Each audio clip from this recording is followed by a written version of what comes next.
அன்பினேச உறவுகள் அனைவருக்கும் இனிதான செவ்வாய் பொழுதின் மகிழ்வான மாலை உற்சாக வணக்கம். இன்று 8ஆம் தேதி 4ஆம் மாதம் 2025 மற்றும் ஒரு செவ்வாய் மாலை நேரலை பொழுதோடு இணைந்திருக்கின்றோம். இப்பொழுது ஆரம்பமாகின்றது ஐரோப்பாவின் முதல் தமிழ் குரலான சன்ரைஸ் வானொலியின் செய்திகள் இடம்பெறுகின்றது. இன்றைய நாளில் செய்திகளுடன் வரும் செல்வி நிதியானந்தன் அவர்கள் மற்றும் நேற்று திங்களுக்கான செய்திகளுடன் நகுலவதி திலத்தேவன் அவர்கள் இருவருக்கும் நன்றியை கூறியபடி புஷ்பகலா பிரபாகரன் அவர்களது செய்திகள் வரவில்லை. கடந்த வாரம் வரவில்லை, இந்த வாரம் வரவில்லை. அனுப்பி இருந்தீர்களா என்பதை ஒரு முறை உறுதிப்படுத்திக் கொள்ளுங்கள். தயவுசெய்து செல்விக்காக கேட்டுக்கொண்டிருந்தால் ஒரு முறை புஷ்பகலா பிரபாகரன் அவர்கள் செய்திகள் எங்கள் பக்கம் வரவில்லை. நன்றி. இப்பொழுது சன்ரைஸின் செய்திகள் இடம்பெற காத்திருக்கின்றது. அந்த வகையில் நேற்றைய திங்களுக்கான செய்திகளுடன் வருகின்றார் நகுலவதி திலத்தேவன் அவர்கள். இனிய மாலை உற்சாக வணக்கம். வாருங்கள்.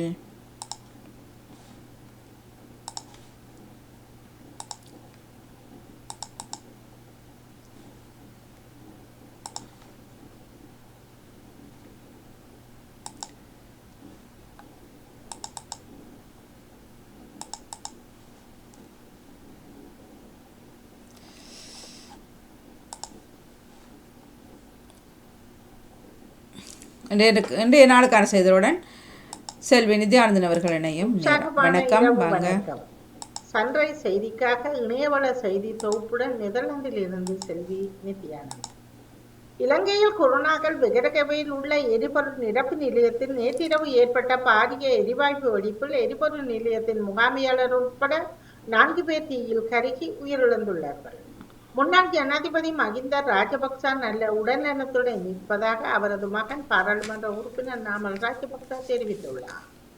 தகுதி வாய்ந்த ஆசிரியர்கள் யாரும் வேலை இழக்க மாட்டார்கள், உயிருடன் இருக்கும் வரை அது நடக்காது என பணி நீக்கம் செய்யப்பட்ட ஆசிரியர்களுக்கு முதல்வர் மம்தா உறுதியளித்துள்ளார். முக்கிய வர்த்தக கூட்டு நாடுகளுக்கு அமெரிக்கா விதித்துள்ள இறக்குமதி எதிரொலியில் சீன பொருட்களின் இறக்குமதி மீது மத்திய அரசு கண்காணிப்பை கடுமையாக்கியுள்ளது. இது தொடர்பான உத்தியை வகுக்க வர்த்தக செயலாளர் தலைமையில் ஆலோசனை கூட்டங்கள் நடத்தப்பட்டு வருகின்றன. தமிழக அரசு அனுப்பிய 10 மசோதாக்களுக்கு உயர் நீதிமன்றம் ஒப்புதல் அளித்துள்ளது. விசாக்களை வைத்திருக்கும் தனி நபர்கள் வருகிற 13ஆம் தேதி வரை சவுதி அரேபியாவுக்குள் அனுமதிக்கப்படுவார்கள் என அதிகாரிகள் தெரிவித்துள்ளனர். இந்திய ஜனாதிபதி ஒருவர் போர்த்துகலுக்கு செல்வது 27 ஆண்டுகளுக்கு இது முதல் முறையாகும் என்பது தெரிய வந்துள்ளது.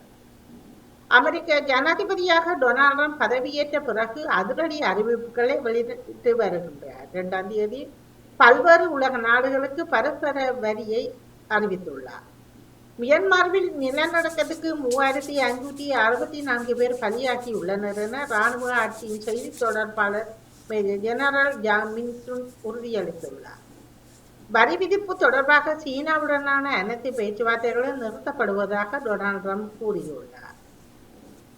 வடகொரியாவில் 6 ஆண்டுகளுக்கு பின்னர் முதன்முறையாக வடகொரியா பியோங்யாங்கில் சர்வதேச மரதன் போட்டி நடந்துள்ளது. கோவிட்-19 தொற்று நோய்க்கு பின்னர் அதன் எல்லைகள் பெருமளவு மூடியுள்ள தனிமைப்படுத்தப்பட்ட நாட்டில் சுமார் 200 வெளிநாட்டு ஓட்டப்பந்தய வீரர்கள் போட்டியில் பங்கெடுத்துள்ளனர். கனடாவில் சாக்லேட் உட்கொள்வோருக்கு எச்சரிக்கை விடுக்கப்பட்டுள்ளது. யோனிபண்டா குறியை கொண்ட சோகலோனி இந்திய சாக்லேட்டில் சிறு கற்கள் காணப்படுவதாக தெரிய வந்துள்ளது. இந்த 2 வகை சாக்லேட்களுக்கு மீளப்பொருதல் அறிவிப்பு வெளியிட்டுள்ளது. மத்திய ஆசியாவில் உள்ள நாடுகளில் ஒன்றான கஸ்கஸ்தானில் இதுவரை இல்லாத அளவுக்கு மிகப்பெரிய அளவில் அரிய தாதுக்களின் படிவங்கள் கண்டுபிடிக்கப்பட்டுள்ளன.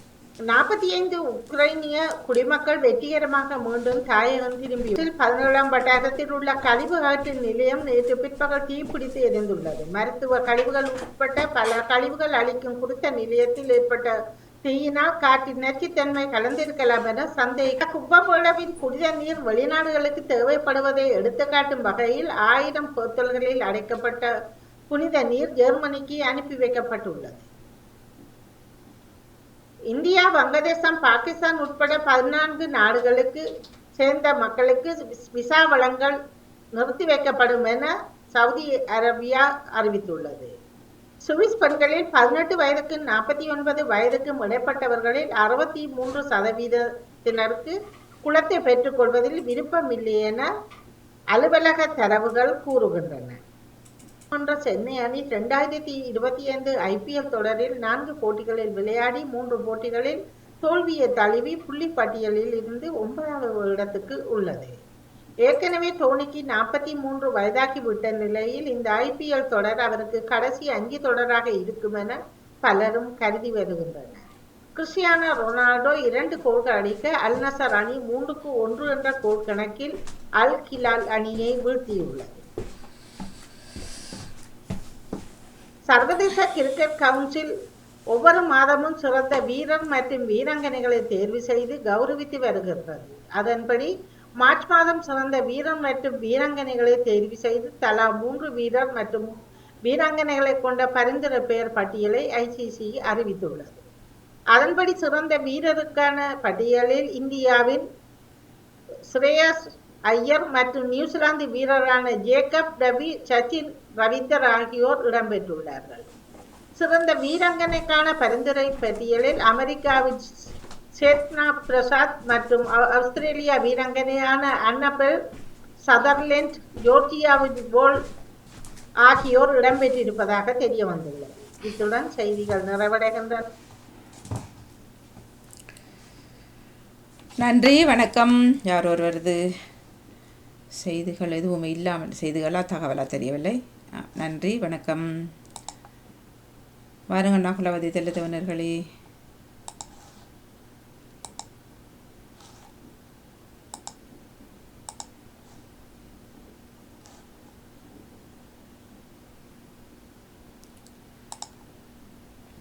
இனிய மாலை வணக்கம். சூரியோதயம் சன்ரைஸ் செய்தி பாகம் 209 நகுலவதி தில்லைத்தேவன், லண்டன், டென்மார்க் செய்தி.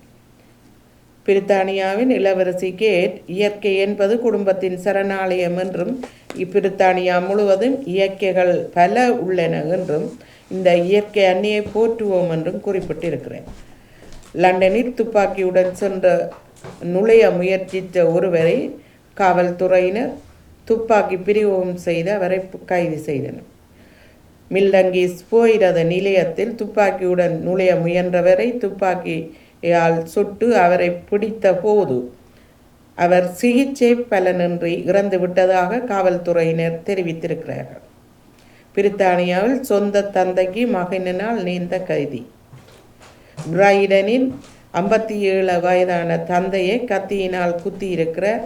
அப்போது அங்கே இருந்த இன்னொரு பெண்ணுக்கும் 11 வயது சிறுவனுக்கும் அவர் குத்திய காயங்களுடன் அவர்கள் இருவரும் தப்பித்திருக்கிறார்கள். 19 வயதான மகன் கொலை வழக்கில் காவல்துறையினர் கைது செய்யப்பட்டிருக்கிறார். பிரித்தானியாவில் தெரியாமல் தாத்தாவின் சாம்பலை சாப்பிட்டுள்ளார் ஒரு குழந்தை. 1 வயது குழந்தை ஒன்று அவருடைய வரவேற்பறையில் விளையாடி கொண்டிருந்த போது அங்கிருந்த சாம்பலை எடுத்து கொட்டி அதனை அள்ளி சாப்பிட்டு இருக்கிறது. இதனை பார்த்த தாய் அதிர்ந்து போன சிறுவனுக்கு இதுவரை ஏதும் பாதிப்பு ஏற்படவில்லை என்று தாயார் கூறியிருக்கிறார்.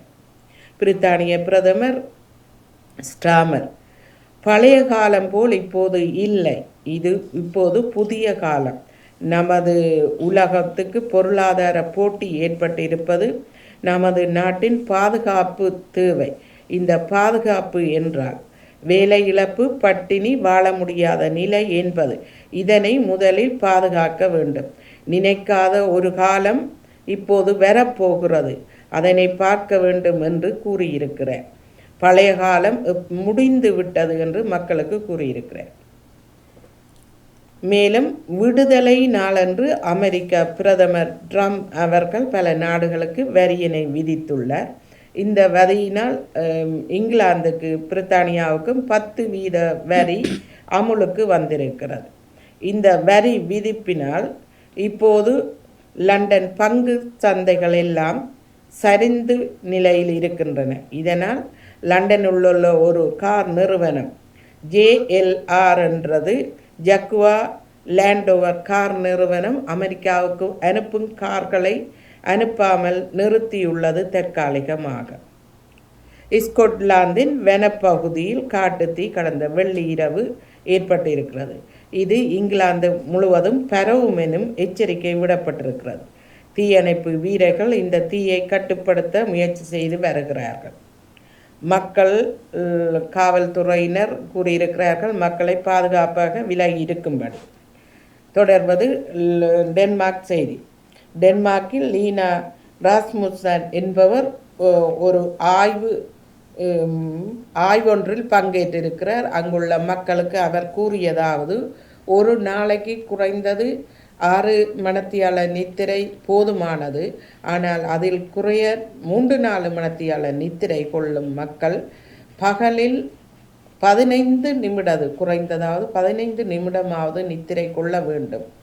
அத்துடன் நீங்கள் உண்ணும் உணவில் அரைவாசிக்கு மேல் காய்கறிகளாக இருக்க வேண்டும் என்றும், கடுமையான உடற்பயிற்சி 1.6% இருக்க வேண்டும். இந்த சின்னஞ்சிறு மாற்றங்கள் உங்களுக்கு பெரிய மாற்றத்தை நீண்ட காலம் வாழுவதற்கு உதவும் என அவர் கூறியுள்ளார்.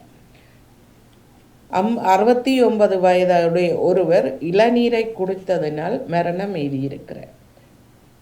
அதாவது குளிர்சாதன பெட்டியில் வைக்காத ஒரு இளநீர் துர்நாற்றம் அடித்த வண்ணம் அழுகி போன இருந்த இளநியை அவர் குடித்ததினால் அவருக்கு உடனடியாக வாந்தி, குமட்டல், உடல் முழுக்க வியர்வை ஏற்பட்டது. அவர் உடனடியாக வைத்தியசாலைக்கு கொண்டு சென்ற போதும் 26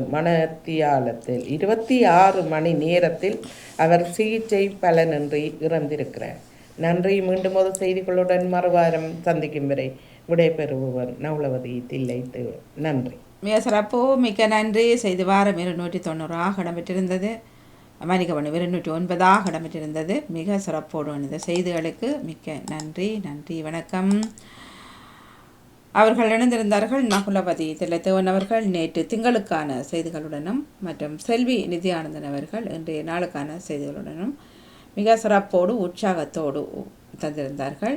இருவருக்கும் நிறைந்த நல் வாழ்த்துக்களை கூறியபடியே நிறைவுக்கு வருகின்றது சன்ரைஸின் செய்தி நேரம். நன்றி, வணக்கம்.